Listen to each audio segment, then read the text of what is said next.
పల్నాడు జిల్లా అగ్నిగుండాల గ్రామ రైతులు ఆందోళనకు దిగారు. నకిలీ వరి విత్తనాలు కొనుగోలు చేసి మోసపోయామని ఆవేదన వ్యక్తం చేశారు. అజిత అనే పేరుతో విత్తనాలు కొనుగోలు చేసినట్టు తెలిపారు.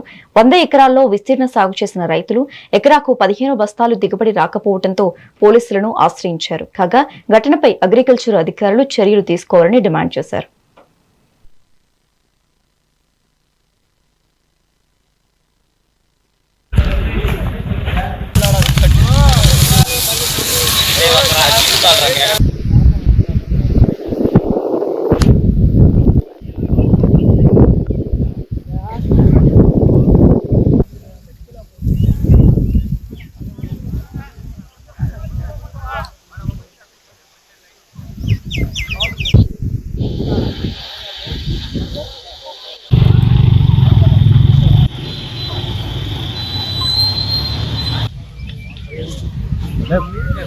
ఈ 11 ఎకరాల్లో వడ్లండి.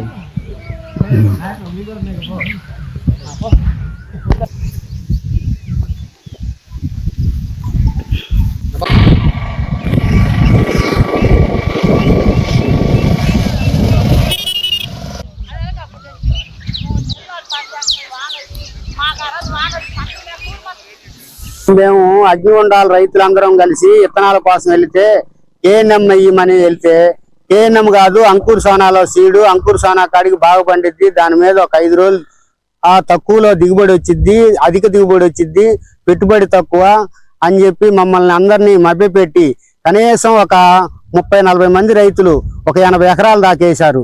80 ఎకరాలు వేస్తే అది చూడబోతేనేమో కరెక్ట్ అనుకున్న టయానికి కేఎన్ఎం వచ్చింది, అంకుర్ సోనా వచ్చింది.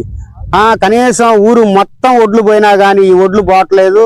ఈ రైతులందరూ కలిసి పోయి అతన్ని అడిగితే ఏమన్నాడంటే వచ్చి మేము చూస్తానన్నాడు. అతన్ని తీసుకొచ్చి చూపించిన తర్వాత మేమే అమ్మి పెడతామన్నారు. ఆ పండిన పంట కూడా 12 బత్తాల నుంచి 18 బత్తాలు 20 బత్తాలు లోపైంది ఒక్కొక్క ఎకరం. ఈ రైతులు పెట్టుబడి ఏంది, ఎండనక వాననక పావనక పుట్టనక ఇన్ని అగసాట్లు పడి ఈ విధంగా చేస్తే ఇట్లాంటి నకిలీ విత్తనాలు ఇచ్చి రైతుల్ని మోసం చేసి వాళ్ళ ప్రాణాలను తీసే పరిస్థితికి వచ్చింది. అయినా సరే ఇప్పుడు దాన్ని కొనే నాదులు లేక ఇప్పుడు నెల రోజుల నుంచి అన్ని ఊరు మొత్తం ఒడ్లు పోయినా కానీ ఆ ఒడ్లు మొత్తం అట్టాగే ఉండిపోయినాయి. ఇట్లాంటి పరిస్థితుల్లో రైతులు ఏం తట్టుకోగలరు? వాళ్ళ జీవన శైలి ఏంది? వాళ్ళ పిల్లల్ని ఏం పోసియాలా? పెట్టుబడి ఏంది? రేపు పొద్దున నెక్స్ట్ పంట వేయటానికి కూడా వాళ్ళు ఎక్కడన్నా అప్పు తెచ్చుకోవడానికి కూడా ఇంకా ఏం పడతాయండి? మేము అగ్నిగుండా కానీ 45-50 వచ్చినాయి ఈ సంవత్సరం దిగుబడి.